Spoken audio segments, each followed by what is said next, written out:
One. Hi, everyone. We're back. My name is Allison. I'm with Brian, and I have a special guest, Dr. Randomercam, who will be a voice emanating from the void. But we also have a little icon there in the bottom there, I believe. So I am not a real person. Ignore me entirely. I realize it's paradoxical to say ignore me, because if you did what I told you, then you wouldn't be ignoring me. You like the Galactic Grand Inquisitor, you know? Mm. You remember that? From Venture Brothers? Ignore me! Ignore me! Yeah. all right. So today's preliminary starting topic is House of Dragons or House of the Dragon. I don't remember. I did, in fact, watch the entire first season of House of the Dragon. Good Lord. Good grief. It actually made me nostalgic for the final two seasons of Game of Thrones and the rise of Dragon Hitler. Because at least she had a plan, she was proactive. I honestly, I think she was a better female leader than the two abominable drags that the queen and the princess. So if you guys don't know what House of the Dragon is about, it's basically a power struggle between Alicent, who is the queen. She marries the king after his first wife dies, and the daughter of the king from the first wife, who he named the heir to the kingdom, even though there's never been apparently a female heir.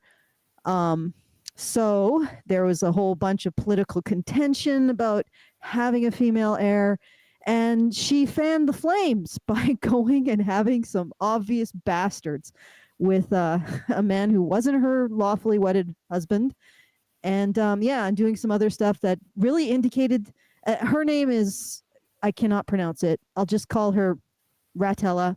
Ratella just did a whole bunch of stuff that showed that she has absolutely no interest, nobody's interests at heart, none whatsoever, just her own genital urges and desire for violence. I mean, so both of these women, we're basically watching two object lessons in why women should not have the vote. Goddamn. No, but seriously, accidentally based. Yeah. No. So I'm like, are these people, like the people who wrote this, did they just sit around a table and say, hey, we need to show why Hillary shouldn't not just didn't win, but shouldn't have won. Period. Like was that their like they had like a dartboard and that was at the center. This is what we're trying to hit. We're trying to hit the note of women should never be in power, because that's what they have created. And I'm not saying that women can't be in power. It would have been cool if they'd had actually based this on I believe that they did sort of base it. They said that they were sort of based on the Tudors. The Tudors. That's right. Yeah. So like the conflict between Mary, Queen of Scots, Mary Tudor, and Elizabeth the First, which, it's an interesting time. You had a whole bunch of basically heads of state that were women, because you also had Catherine de' Medici, who's effective ruler of France at the time. And so it was an interesting period of time. But the women in that time, they weren't contending over the throne for the reasons that the women in House of Dragon are contending over the thrones. They had differences in terms of religion, differences in terms of, filial loyalty, all kinds of stuff like that. Whereas House of the Dragon, I don't know why these two women want power.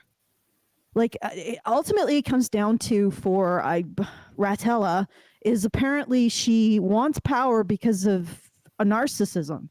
Like, and to use a comparison, this is another recent thing I watched. It was called Ancient Love Song. So now we're getting into like pop culture from China.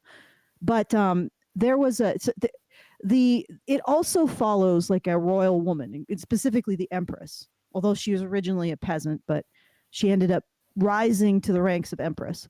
And the reason why she took power was in order to prevent the death of a whole bunch of people in this kind of very, very difficult war scenario. So that's when she basically said, okay, I am the Empress, right? So she did Yeah. it in order to protect and save people. And she did it with great regret, knowing that it was a tremendous like personal sacrifice on her part. And when I watched that scene where she's like, okay, so the story is told backwards. So she actually has some awareness of what happens to her as Empress and what she has to face. So she knows that she's sacrificing a lot for herself personally. She's not going to be able to be with the man she loves. You know, she's not going to have a quiet life. All of that's gone. She's going to be dunked into some pretty lethal politics, and she's still doing it in order to protect people. And I was watching this, and I'm like, and you know, like even if you look at Mariko from Shogun, similar sort of thing. Yeah. She takes it upon herself to engage in an act of heroism to defend her lord and avenge her father. So you understand why they're doing these things. They're doing these heroic things. They're assuming power. They have legitimate sympathetic reasons. And I'm like, when I was looking back at watching The House of Dragons, what the hell was Ratella's reason for wanting to be queen? The only thing I could think of is that she just wanted it, that it was just a purely selfish reason, because she didn't have a plan. She had no apparent plan for the country. She has no real reason for doing it in terms of wanting to protect people or really any stated loyalty to her father, making her the heir. There's nothing external. There's no external reason. There's no external moral reason for her to want to be on the throne. It's an entirely selfish impulse. It's Game of Thrones without the game theory. Well, they're still gaming over the thrones, but the problem is that the both contenders are just awful. And I'll get to Alicent later, but this is Ratinella's turn. So she has no real reason except one, and that is, to smash the patriarchy. And I'm like, that's not a good enough reason. When I was really thinking about it, it's like, that's not a good enough reason, because that still comes down to personal egotism. Like she wants to challenge this traditional thing, and you don't just, it's not just the whole premise of the show is that destroying tradition is good in and of itself. And I'm like, no, that's not the case. I can understand if she wants to destroy tradition because she wants to protect people. She wants to she has a plan to institute something that she thinks will work better for more people. But she like literally expresses a hatred towards the commoners because they are skeptical of her. You know, they're like, well, will she make a strong queen? And she's like, I hate you all you little people. I call you randos, by the way. All of you, you're just disgusting scum. I'm like, why am I rooting for this? Am I supposed to be? Are they demonstrating that a woman like this has no feeling for people who actually construct the means by which, you know, people who actually maintain and do what is necessary to keep her so-called queendom running? Like, she has no appreciation for the little guy, you know, all of the people, all the men working in utilities, getting her groceries to the store, you know, all of those little people. She has absolutely no appreciation for them, no plan for them. You know, and it's like, is this your sympathetic character? Is it?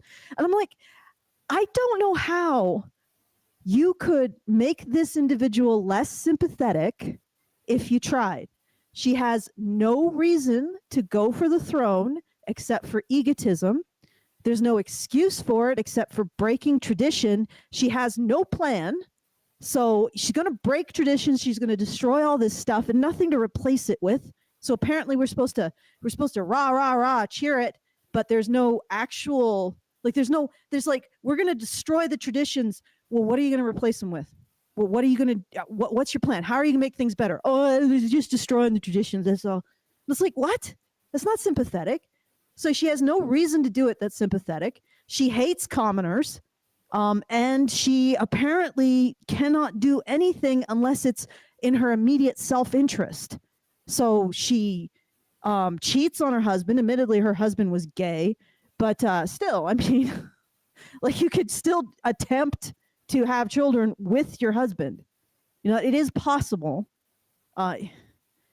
But no, she didn't even go that route. And then she demands that she constructs this situation where she's raising a bunch of very obvious bastards. So she's cheated the family that she married into. She's cheated her father, who supports her in literally everything.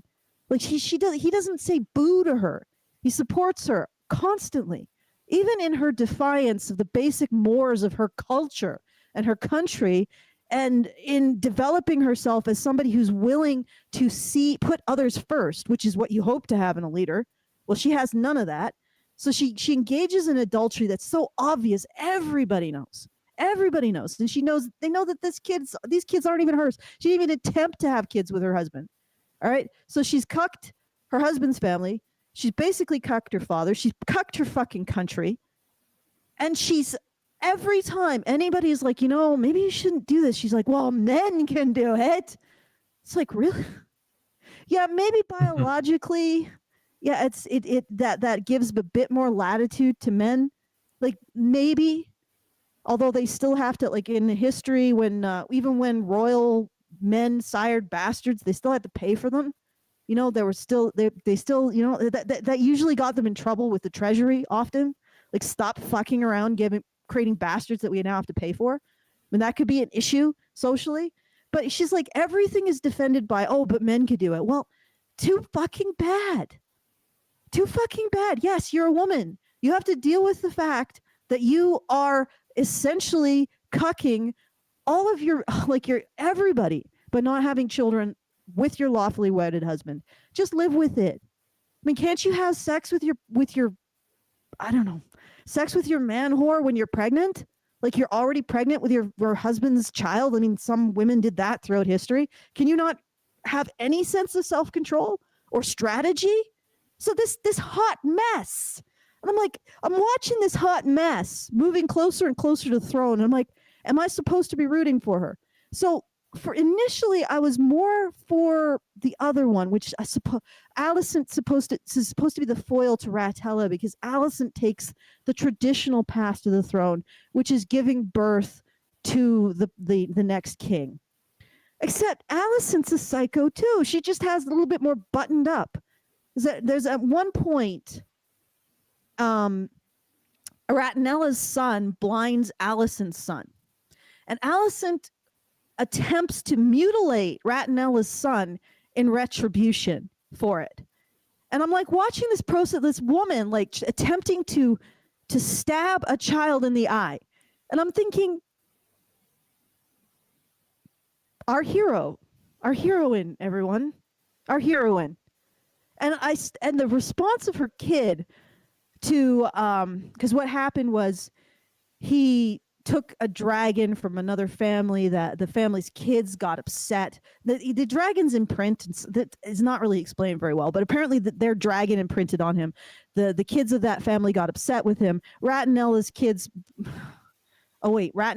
were supposedly part of that family, but they aren't. But it's too complicated to explain. So they all ganged up on the kid that took the dragon, who was Alicent's second son, and they beat him up, and he managed to beat the other kids up and take out one of their eyes. And then Alicent demands an eye for retribution, and the kid ends up saying, Mom, I lost an eye but gained a dragon. I think I came out on that in this exchange. So the kid is this 10-year-old boy is showing more diplomacy and reserve and self-possession than like a 30-year-old woman in this story. And I'm like watching all this. I'm watching this disaster play out. Like, these two women who are both hot fucking messes, who have no ability to engage in diplomacy, no impulse control, none whatsoever, vying for the throne. And I can't bring myself to care, because whichever wins, we lose. Like the people of Wasteros lose. So I'm like, and I was wondering, okay, so this is such a bad depiction of what women do in power. Did these individuals sit around a table and say, okay, what our goal here, our goal with this piece of media, this is our goal. It is to show everyone why women should not have power. Because when women are in power, they're incapable of controlling their urges. They are incapable of controlling their emotions. They're incapable of making sane long-term decisions. They have no plan. And they just want to use the position for their own ends and nothing else. Because like I said, I never got a sense that either of these two women... Oh, and here's the other thing. Where they weren't engaging in compulsive behavior about their immediate interests, their immediate, like, and not even like a long-term self-interest, just immediate gratification, where they weren't engaging in that, they were presented as puppets of men. So apparently women in charge aren't even in charge. It's actually the patriarchy working through them, unless they're making some absolutely infantile tantrum about getting what they want in the moment. And I'm like, oh, good Lord. What a hot fucking mess this show is. What a hot fucking mess. And then the final episode, Alicent, I think, has finally declared war on Ratinella. And she's like, I'm going to kill all y'all. And Ratinella's husband of the time, she ended up marrying her uncle, by the way. Ugh. Like, please stop with the incest, Hollywood. Just because it seems to be accelerating into worse and worse types of incest. So she marries her uncle. Her uncle is like, yeah, we need to seize the momentum before Alicent gets, ahead of us. Because momentum is a big part of like warfare. You want to be ahead of your enemy's momentum. So he's like, we need to act now. We need to start moving militarily. Very intelligent decision. She's like, but I don't know. I can't do anything without a consensus. So I need to call all of the lords who've pledged for me and make sure that they're still interested in supporting me. So let's go get a consensus. And he's like, what the fuck, bitch? And he actually strangles her. And I'm like, please keep going. Get rid of her entirely. Just take over, dude. But no, he stops. And I'm like, and it's like this moment, like, okay, so now he's strangling her. And it's just like that. It comes out just like that. Just like, now he's doing this. Okay. Just this is happening. Mm-hmm. Just because I guess it's really shocking. So they just have to be like, oh, we haven't done something really shocking for the last 15 minutes. So got to do something shocking, just got to get that quota in. And so he strangles her. And I'm like, maybe this will improve things if he takes over. But no, he stops strangling her for whatever reason. And of course, she's a battered wife, I guess now, who's being controlled by her husband because, again, unless women are making decisions based on the most venal aspects of their being in the immediate moment, then they're being puppeted by men. So anyway, she says, no, even though he strangled her, he apparently didn't win the argument. So she sends her inexperienced son to one of the supposed lords that are supporting her in her bid for queendom. And if you don't know anything about Wasteros is they are a feudal system that absolutely does not abide by any of its oaths, right? Nobody actually acts like a vassal. The feudal system worked because the vassals would pledge their loyalty to their lord. And then when their lord called upon them, they would give them like military support. That doesn't happen in Westeros because Westeros is not feudalism. It's basically just shockalism. Like it's just like, oh, we'll do everything that's just shocking, a shocking twist. So nobody actually abides by their oaths in Westeros. They just don't. So surprising no one, the lord that she sends her inexperienced son to on an inexperienced dragon is like, ha ha ha ha, guess who got to us first and gave us a better deal? Alicent. Shock. And then her freaking son gets killed by Alicent's second son. And then we go back to Ratinella. And this is the climax. This is the climax post. Oh, by the way, spoilers, but I don't give a fuck. But this is the climax of House of Dragons. Ratinella has not committed to any kind of military action because she's not a serious person and she is not a serious leader. Okay? The time to pursue peace was many, many, many moons before abdicating her role as heir. That was the time.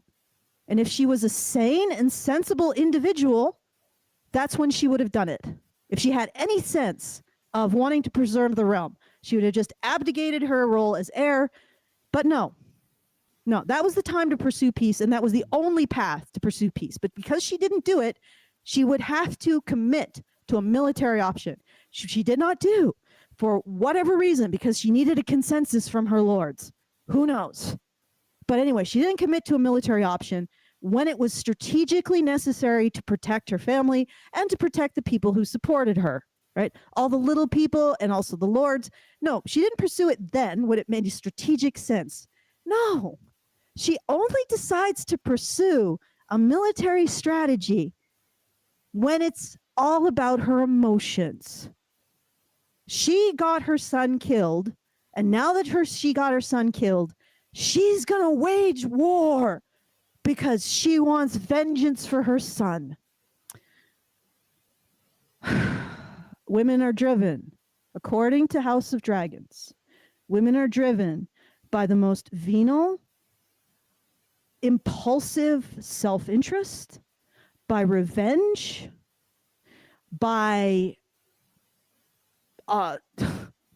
venal, impulsive self-interest, by revenge, by narcissism, by egotism, by a complete lack of care for anyone else, and also they are controlled by men. And it's like, okay, well, thank you for presenting a 10-hour thesis on why women shouldn't be in power. Bravo. I think there's even a feminist showrunner. Bravo, Gabriina, I think her name is Gabrielle or something. Bravo, perfect, beautiful, chef's kiss. And that is my review of that. That was like over a half hour. Was it? No, it's 15. Just about. No, it's about 20 minutes. 20 minutes. No. Okay, 25 minutes. All right. It almost makes you wonder if any of these women are eventually, at some later series, gonna have their comeuppance in some glorious poisoning to death scene, like with King Joffrey. You never know. Maybe they'll surprise you. Probably. Maybe. Well, is it over? The show is ongoing, or do you watch another 8 episodes? I don't think they're aware. As you describe it, it sounds like they're not being set up as universally hated characters who everyone's going to cheer for when they die. So I suppose the only sort of feasible silver lining to any of this is how future generations will look upon this genre, and it is kind of a whole new genre of horror. I guess it's meta horror, because there's such a spooky disconnect between the ethics of whoever wrote it and the ethics of any audience beyond that ideological echo chamber. The future generations might look back on this, much like they'll look back on what the hell happened to Star Wars and the MCU and fucking Doctor Who and Mad Max and the Matrix and just about everything that happened in Hollywood in the early 21st century. And they might actually be entertained in their horrified apprehension of this extended multiverse of worthless, indefensibly amoral female characters, and they'll see them as the villains, as one ordinarily would. And when they study them, perhaps in English lit class, their teachers will inform them that, believe it or not, they were intended to be the good guys. And they'll spend semesters discussing how on earth this could have happened. Or maybe everyone would just assume these women were always supposed to be the villains, because it'll be so unfeasible that they could be anything else. Which makes you wonder how often this has happened throughout history, like how many female characters in classic literature we think of as villains, but we're actually, like, maybe Lady Macbeth was supposed to be the good guy. maybe Shakespeare wrote her thinking, yeah, that's what an empowered, strong female woman would do, like bring down the death of her husband and the all of Scotland. Oh my God, it even gets worse than what I've described too. I'm looking at TV tropes, and the people watching this show, they have no ability to think outside of jingoistic, like, if that's the right word, but just like these thought terminating cliches about girl bossing and power. It's like, destroying traditionalism isn't a good in and of itself. There was really no indication, like, because the thing is that when I've been studying history, one of the reasons why men seem to be preferred for the throne is because the way that society was structured, if you didn't do that, you would just have an endless stream of queens and female regents ruling for their sons. Because as soon as the son came of age, was like 14, you sent off to war. So they were constantly dying, these men, these aristocratic men, constantly dying until we got up to the modern age where warfare wasn't as almost continuous.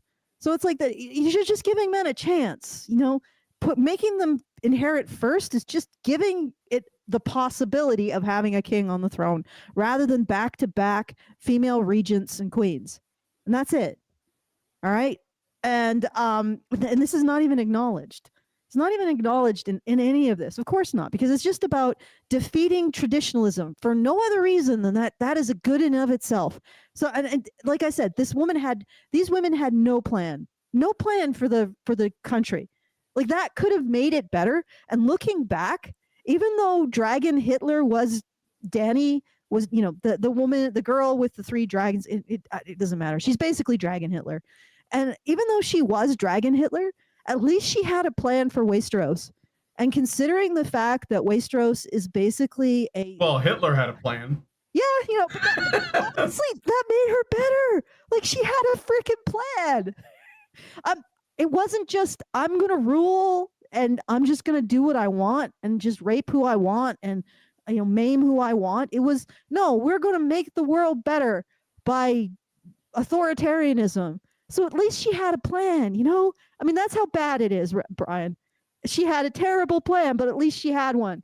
And apparently Westeros, Jon Snow had to kill Dragon Hitler because you can't have plans in Westeros.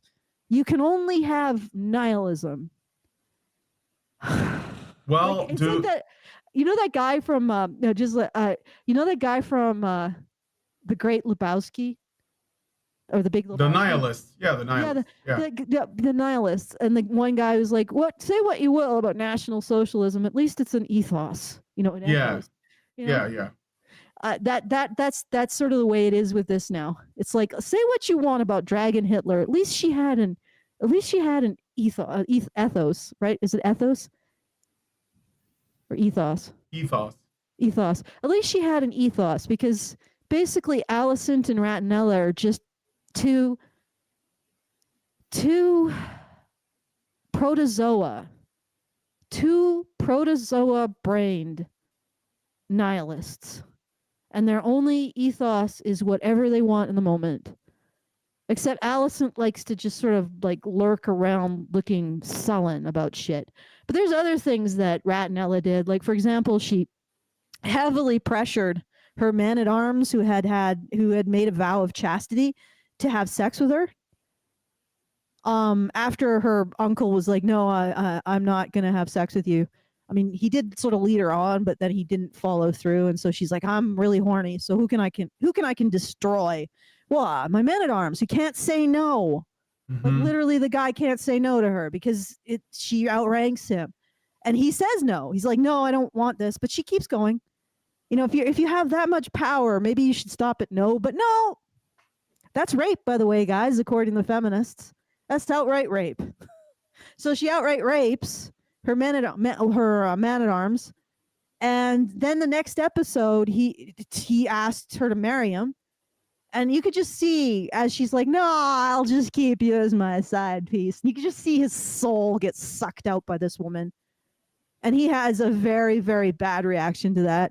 And then and apparently in TV tropes, he's being called incel knight because he had a bad reaction to being raped and then discarded by this woman, or no, just being put into a position. He gives up his vow of chastity. Maybe he justified it to himself that she was really in love with him or something. And then when she proves to him, nah, you're just a fuckstick, he gets upset, and that makes him an incel. There is something seriously wrong with this current crop of females. Just saying. Well, can I ask some questions? Because I haven't watched this. Like I said, I only watched a little bit of Game of Thrones. So, in the world of Westeros, to your knowledge, do they have gods? Like, whether they're real or just or a religion of some kind? Do they have gods in the world of Westeros? You know, Yes. do they say anything about it? What do they think of do. them? Are they kind of like, is it like something that they take Paganism, I think, seriously? some sort of weird pagan. Well, that's fine, but what I'm wondering about is it something they take seriously, or is it something that, maybe just like it's more utilitarian? Well, don't they have actual ice giants? Well, yeah, there are supernatural things and there's magic and stuff. But what I'm wondering is, but this is why I'm asking, okay? Kings are kings because they're anointed by a higher power. It doesn't have to be like the God of the Old Testament. It could be any God, right? So like if you're a chieftain of like a tribe, it is said that you are either God himself, like Pharaoh, or you are connected to God. And because of that, you have divine right. And because of the divine right, there is like this idea that you're supposed to serve this power, right? So monarchs are expected to be benevolent because they are serving a higher power, because the rest of the kingdom also is looking in that direction. That's why, that's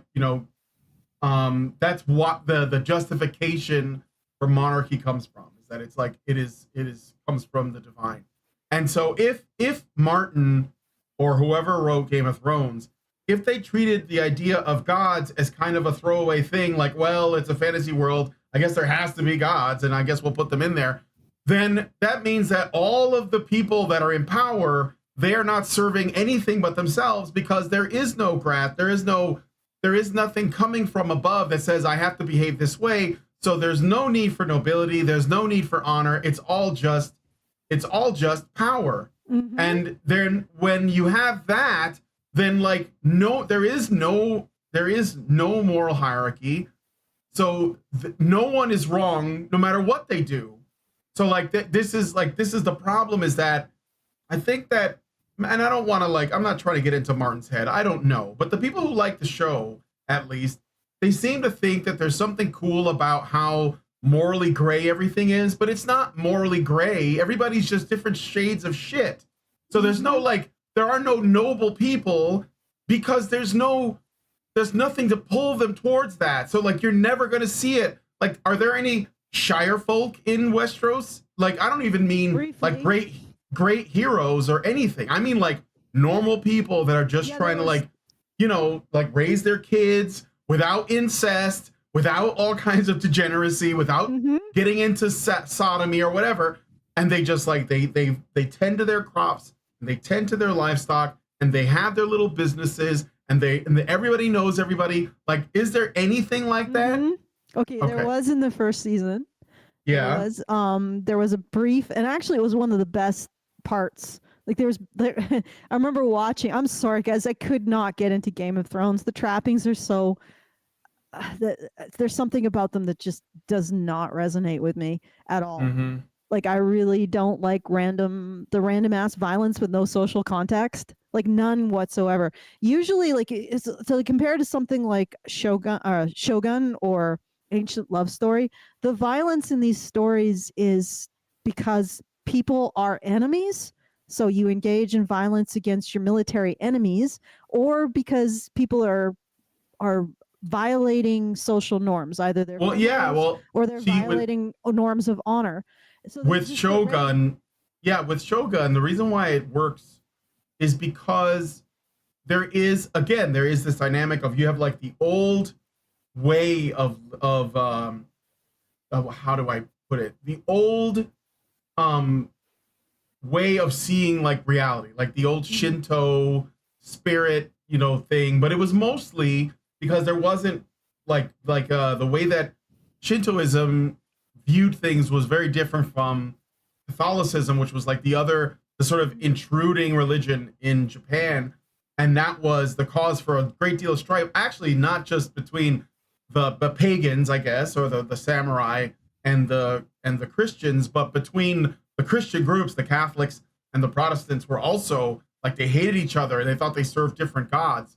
So, but there was, all of them knew they were aiming towards something. It was just where they diverged is how those things were different, but there was still an aim, right? So like if, for example, the Protestants, I don't know, the Catholics, because it was the Portuguese that were going to Japan, if they, for whatever reason, were able to do whatever their mission was probably to convert everyone to Catholicism, then Japan would become a Catholic country, but it would still be aimed towards something. And if Japan had rejected them, like which they did, and it was just everyone was kicked out, it would have stayed like a shogunate, but it would have still had a kind of, something higher to aim for, whether it was a merger of Buddhism and Shintoism and Bushido, but it was still like an ethos, as we say, they were operating under. They just didn't like but there was nothing like that. So like without that, all it is people grasping for power, and they're just using whatever means they have. What I was saying, it's like there was nobody had a plan except for Dragon Hitler. And it's like at this point, I hate everybody in Westeros, so I'm sort of okay with Dragon Hitler just saying, you know what? I'm going to give you guys something to live for, and if you don't like it, I'm going to kill you. I mean, because I know this sounds really wretched, but somehow they managed to create a country that itself became an argument for authoritarianism. I think the reason why it worked for Daenerys is because didn't she still have a kind of like divine destiny or something because of her bloodline? Like she was like the dragon mama or whatever. So there was the one person that had something. I guess the what is the family? The one that Jon Snow, he's the bastard child. The Starks. No. Yeah, I think the Starks had they had a line, but they weren't serving anything. Winter was coming, but nothing really happened as a result. Yeah. Yeah, it's like like I said, it was that country is an argument for authoritarianism. But anyway, my point is that to answer your question, there was a moment in the original series of Game of Thrones where the Hound, who's one of the men-at-arms of the former king, we won't get into it, but he's having, actually there was really nothing that he was having. I almost want to put it into like some kind of character art, but there wasn't. He was just sort of laying low with these people who were religious. He didn't actually get changed by them in any way. I think they just motivated him to go back to killing because they got killed. Like, so there was these wonderful scenes where people were actually constructing something, and then it just got immediately destroyed and everyone died. And like, and honestly, that wasn't surprising to me. Like I don't understand how people get surprised by this show. Like the twists are telegraphed. Like and this is one of the reasons why I couldn't keep reading the first book in the series. Martin does not foreshadow. He bricks. Just whack up the head with a freaking brick. And I just got tired of it. And I'm actually baffled why people are like, oh my God, all the twists. They're so no. It was obvious that these people were going to get killed. The Shire folk were going to get murdered in order to motivate the Hound back into being a killer, even though he never really was absorbed into, like there was never any indication that he believed in the religion of the people who were giving him some kind of sanctuary. There's never any indication that he changed his opinion about anything. So I don't know why. I didn't even know why they had that segue, but it was actually nice to watch people create something in that world and do things productive briefly. Like this was the real twist for me. It's like, oh, people are getting along, enjoying each other's company, building things, doing productive stuff, the kind of thing that keeps a society running. In Wasteros, instead of, I don't know, pouting, being petulant, engaging in sadism, raping, doing more shocking violence, cruelty, more pouting, more emo shit, more shots of my life, that kind of crap. That was basically, and people are actually being happy and productive. How soon before these people are brutally murdered? Oh, there they go. Mm-hmm. And it's obvious it's going to happen. Like, I'm not exactly sure. And the other thing is that Martin wasn't the first. In fact, when Martin wrote Game of Thrones, dark, tainted fantasy worlds where everybody's a horrible person was getting to be really boring and trite because it had been done so much. The so-called subversion of Tolkien. So anybody who thinks Martin is a subversion wasn't actually reading fantasy at the time, because he wasn't. He's just another voice creating a dark fantasy world, a dark, low fantasy world with full to the brim with assassins and unsavory individuals and black morality. Like, he was just one of a ton of authors doing it, and other authors did it better. Like The Black Company, I think, is a lot better story, a lot better series as far as I'm concerned. Yeah, so it's like the stuff isn't new, but what I think it was is that people were on the heels of Tolkien, right? And the big spectacle that was the films of the Lord of the Rings, and they figured that was the standard of fantasy. And it's like, no, they in literature they'd already subverted that over and over and over and over and over again. Yep. Joe, okay, so those are my thoughts. There was a little bit of Shire folk there. I don't think there was any Shire folk in the next.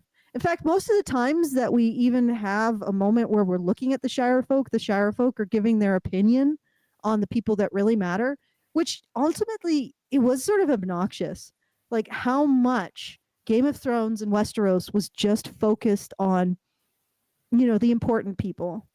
The people, the most powerful people. Yeah, exactly. Yeah. Not the people who create stuff or build society, just the ones who, I don't know, retire to islands full of kids who can't get away, shall we say. Yep. Yeah, so that was Do you have any comments in the chat you want to respond to? I wonder if I know that people are like upset that some people are upset that I am criticize the show or whatever. House of Dragons and Game of Thrones, particularly Game of Thrones. I'm like, somebody in the previous said, "Oh, these are a bunch of, I guess, idiots or something," and I bet they like Disney's Star Wars. No, no, I don't. Well, I mean, I don't know if that's what they said, but all I'll say is, like, if you think that it's either you like Game of Thrones or you like Disney Star Wars, then you don't seem to understand what mature content actually means, because it's neither of those. It's neither of those. It doesn't mean like, written for children, although the audience is supposedly adults, like what Disney does. And it also doesn't mean titties just for the sake of it and guys getting their heads pulled off and their cocks chopped off and people using gamer words. Yeah. It doesn't mean either of those things. Like there is I would say that I've seen plenty of very mature television that doesn't need to do that. And it also doesn't need to treat us like idiots. Okay, so Abraham 33494 says, "You probably like Disney Star Wars." And I responded, "Nope." And he responds, "You only say that to conform to a group you don't have any objection to Disney Star Wars." Well, what group am I trying to conform to by saying I don't like Disney Star Wars? Like, I didn't mind the first episode. I know that everybody was like, "Oh, Rey is a Mary Sue," but I was willing to give her the benefit of the doubt. Not really anymore, but it's like, yeah, I just don't like your show. Like, I don't like Game of Thrones. I really, really tried. I really tried because my own writing has Mhm. been compared to Game of Thrones. Incidentally, I'm now working on the summary and the first and finishing up the editing of the first chapter of The Captive Eye, which is my book. But I mean, my stories have been compared to Game of Thrones, apparently because of a lot of the thematic similarities. But so I really tried to like this. Like, your story gets compared to something, you want to like it, right? There's reasons. I was motivated to like this series, and I could not make myself. Like, just I couldn't make myself like this. Yeah, I I think you got took the comparison too literally because I think yeah. that probably they were like this is the thing. I don't know, but I think that when somebody says it's like Game of Thrones, they might just be saying it has fantasy elements. Like that's Mhm. it. Because like when people think of fantasy today in this year, they'll be Mhm. like, "Oh, you mean like Game of Thrones?" Mhm. But there's fantasy that it could be anything. It could be I did Conan the ask. Barbarian. I Okay. did. Well, I did. it could have been fucking what's that? Yeah, Conan the Barbarian was dark. Yeah, Like he Conan the had some. Barbarian is dark, but there's Yeah. still like a heroic tale in there. Yeah. Well, there's actually like if you Yeah. read Conan the Barbarian, he actually is a very like he has He's an peak interesting. libertarian. He's like He's got an legit. interesting like emotional life, honestly. Yeah. And Yeah. that is part of the story. So people don't realize that. Like it is dark stuff. There's like Mhm. he's a thief and an assassin, so he's sort of a dark character. But at the same time, is there, he does have positive emotions about things, and he has regrets and strange sense of guilt, and it's like there's more to that character. And then like I don't think any of Martin's characters are really that deep or compelling or unique, or like three-dimensional. It's just like I don't get it. Yeah. And one of the individuals, they said that like the comparison is he says, I think instead of tone, I should have used another word to encompass things like relative grittiness, multiple points of view, combining political intrigue with important matters at the magical frontiers. Because that's essentially what he was thinking when he was making the comparison. So there's a certain amount of grittiness in my story and political intrigue as well as magic. So it might be that's the connection. But yeah, I don't. After watching Game of Thrones and House of the Dragon, the other thing is that I don't want to watch sexual content in my media anymore. Like, I don't know how they managed to have so many sex scenes with zero sexual tension. Like, how do you do Yeah. that? Like, it's Well, just insane. they take the I don't know. They just kind of like drain the emotion from it. That's why I think it just becomes an act. Oh yeah, That's I it. will say this: the places in Westeros are cool. Like the locales, they look really cool. They sound really cool. And there's a sense that there's a bigger world, which was interesting. I'm not so sure that beyond the surface that bigger world was well rendered, but at least I guess there was a sense of a much larger world. So Yeah. that wasn't bad. Also, I was getting really aggravated at the amount of food porn. Like, Food porn. yeah, I don't need to see more greasy roasting piglets and truncheons and shit like that. It's stop. Yeah. But yeah, and like I said, honestly, I'd be interested in people who it genuinely liked it, and if they can explain why without getting angry at me for disliking it, because like I said, I tried. I gave it my best, and I am not against dark material. I'm not against political intrigue. I'm not against Yeah. low fantasy or any of that. I mean, probably even less against Well, it than you, Brian. Like I can handle the non-heroic characters and the non-heroic narratives. and the black and gray morality. I didn't see if those characters are loyal to something. So to use an example, let's say the Black Company.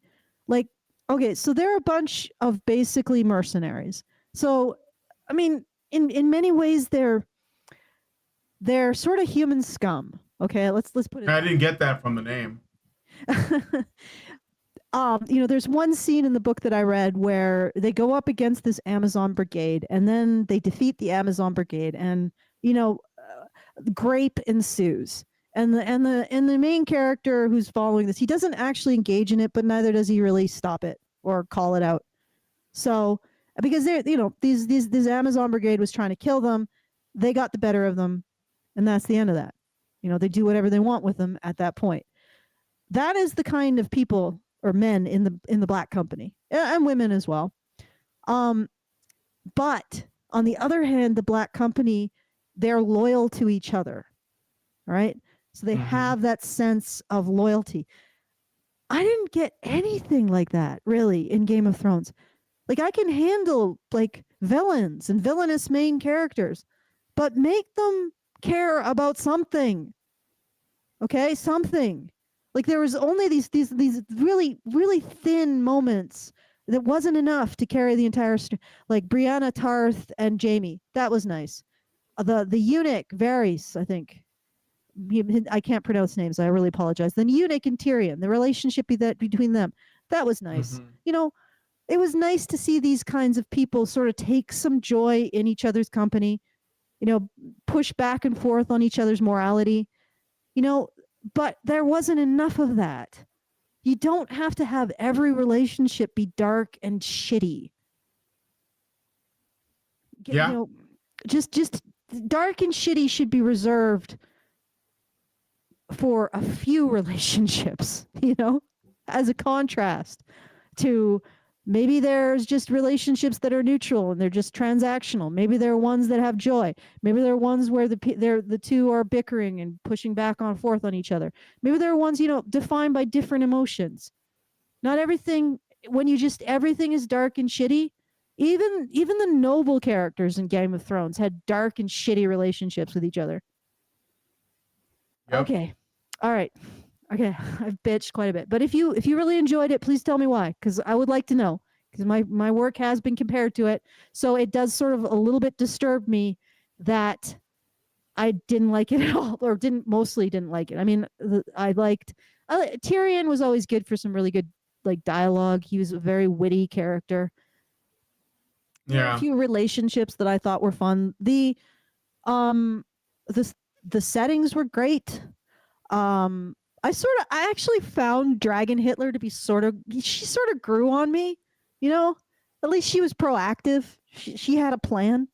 And Westeros, if there was ever a country in the world that really deserved Dragon Hitler, it was Westeros. Honestly. I mean, if she could elevate them above their own venal desire to stab each other in the back constantly, then maybe it's a good thing. Maybe a little bit of dragon-based authoritarianism is exactly what Wasteros needed. Okay. All right. I know this has mostly been on that, so I don't know if you wanted to bring up anything else. Anything you guys have been watching? Anything fun? I just watched Audrey Hepburn's Breakfast at Tiffany's last night. It was good. I like that movie. Yeah. It's good to see a movie in which a man calls a woman a coward and then leaves her to go save a cat. And she really deserved that too. I think that needs to happen more often. I really think that, ironically, people are like, wow, like back in the day, men couldn't express them. Actually, when you watch these movies, men were really able to express their emotions and set boundaries with the women in their life. Like he was done with her at that point. He's like, you threw your cat out because you want to be a free spirit. You don't want to be beholden to anything. It was a good calling her out, and it was like it almost resonated through the generations to what we're dealing with today. Okay, so just to give you guys a little bit of a scenario, essentially, Breakfast at Tiffany's follows these two characters. One is a how to describe her? She's like She doesn't grow up. She lives in the moment. She's like a Yeah. hedonist. and she basically takes money for her company, shall we say. So she's sort of like a socialite party girl, geisha. And so she calls herself a wild thing that doesn't want to settle down. So she's doing all this activity. She's a girl boss. Girl, yeah, in some ways, girl boss without a job. So I guess the very best kind. And so she's sort of floating through life, not wanting to get attached, and she ends up getting involved with a neighbor who is a writer, and he's also sort of a kept man. He has like a very powerful cougar who pays for him, but is also cheating on him. And so they end up developing a relationship as they go through the party scene. And she cannot develop an attachment to anyone. She's like, and I mean, it's understandable. She was like a street urchin as a kid. And she has this really strong fear of attachment.